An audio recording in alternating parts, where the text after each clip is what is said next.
Hello, good morning, my people. Good morning, Abians all over the world. Today is Sunday, the 21st of April 2024. Kebu is reporting from Imaba Ebanabo Bata Junction, the popular and the busiest Bata Junction here in Eyimba City, the city that never goes to sleep. Guess what? I know you have been asking questions, you have been trying and also yearning to know what is actually happening here. Apart from infrastructure development being put in place by our governor, Dr. Oti, there's also so many beautification projects that is also coming up. The likes of Emelogu / People's Road roundabout. You can see the beauty of reality, what our governor, Dr. Oti, was able to put in place in those areas. So there's a lot of roundabout beautification projects coming up in the states. The likes of Obikabia Junction and also even in Umuahia and other parts of the state. So here in the city center of Aba, there's another one coming up here, Ebam Nogongongom, Eban Ama as Bata Junction. This one is going to be charming, it's going to be lovely, it's going to be sweet and also beautiful. So this is the forming. You can see the contractors handling the projects. Yeah, if I'm not mistaken, this should be Delaco International. Yeah, contractors, and they're also the ones that fix the one of People's Roads. Ghana with this arrow with the solar panel near Yorko every time, day in, day out. Not only media water fountain. So they are also the people handling this very project, and Kebu is here to tell Abians what to expect, to tell Abians, to inform Abians what is going to happen and what we are to expect in this very project. So it's coming up speedily, and Amam Narochaya, though I have not seen the end design, but Narochaya, whenever as you are coming from Osisoma axis, as you are coming from Port Harcourt Road or Asanentu or Azikiwe or even Park, as you are branching to this Bata Junction, you can now get healing depression, and they are happy. It's in the state. So take a look while I show you, and also what we have in plan and also what we have in stock for Abians. Yeah, the project design is so seamless and also very lovely. But the one thing that I love about this project is whenever you engage a capable, credible hands to embark on a project, they always tend to deliver without disturbance, without complaints, without also delay. So these guys have been doing this over the years, and they have been also doing this in other states in the country. So today we have our turn for them to replicate same thing that they are doing in other areas of the country. So it's coming up gradually and also speedily. This is a water fountain, beautiful at its best, and I'm very, very proud to announce to you that when completed, we'll be very, very happy that Abians is getting shape. Abians, the needs and also the changes we all pray for are here already. So Kebu is here live and direct. Today was Sunday, the 21st day of April 2024. Not only to watch, but also to show our people, to show our followers, to show our subscribers, to show our side chick, to show Ndogani, to show Nde Madam, to show our girlfriends here in Eyimba State today. So it's our calling, it's what we are passionate of. It's what gives us joy, it's what gives us morale. So we keep on doing that and also showcasing Abia to the entire world. This is all happening today, and the roundabout is also getting shape.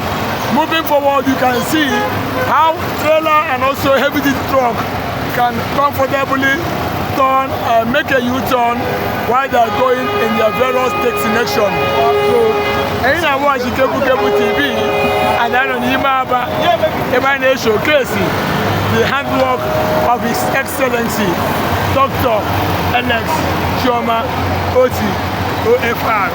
as he is touching all the nook and cranny of the state and also making us to feel proud once again. So keep sharing, keep reacting, keep commenting, keep also subscribing to our channel. We already have money. We are already contented with the ones God have given us. The only thing we give, share our video, make this video go viral so that the world can be able to be proud to associate with Abia State. That is our calling and that is our joy. That is what gives us morale. And that's what I name Shike. Eba Nubana Webana Bata Junction water fountain or Bata Junction roundabout. It's still in progress. But so far so good. The changes is also coming, and I'm gonna keep with this information so that when completed, I can be able to tell you how the place was before and how the place looks currently. I can be able to assure you that. Because keep reacting, keep liking, keep sharing our video. I am big and when we shop and when my car him never in our body in our Bamboa. You name a course in Obe. This is Kebu situation reports, Kebu life updates, Kebu construction reports, and I know everywhere about nature will always be there to represent. So I don't even about today. Ebe company award this water fountain na fire in ox cylinder, making sure no one here could name. I am on we always so English, master girl with English. Make mistake, you are correct. Away school did. So keep on following Kebu TV for more gist. So my people, immediately after the first thing can make you welcome after our popular Osisoma interchange flyover with this roundabout and organize roll day in, day out, especially in the night with this display. Organize roll more without delay and organize fire, making sure that visitors, investors, neighborhood business community, they visit Aba can be able to see now Aba of yesteryears is no longer Aba of today. Abia have been changing tremendously, and we are happy to always aligning and also supporting the government of the day and making sure we give them the best and also putting our best in securing and also making sure that our state in Uganda shape and we try shape and we have get to guy shape and we have get to so I have every time. So what happen there today and we get me one over no now these guys are trying, these guys are working so hard and repositioning the state and giving us a new faith leaf and making Abia to smile again. So happening today, Sunday, every time, every day, from Monday till Sunday. Abia said round the clock.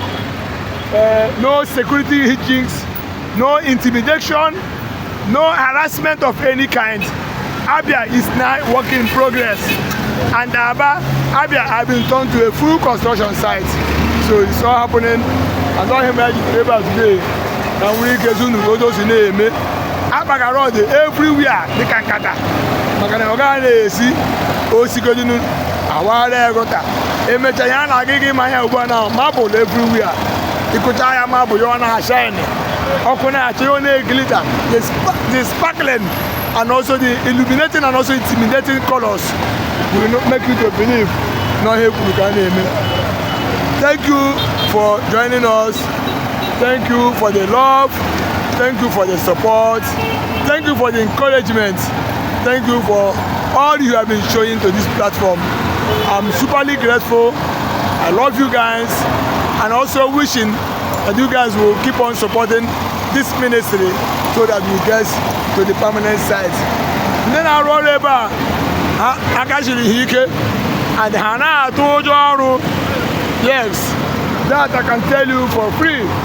Ha na-atụ ụjọ ọrụ, ha nakwa na-arụ ya na-deliver based on specification, based on the design, and also based on ihe kwuru n'ọhịa a na-eme.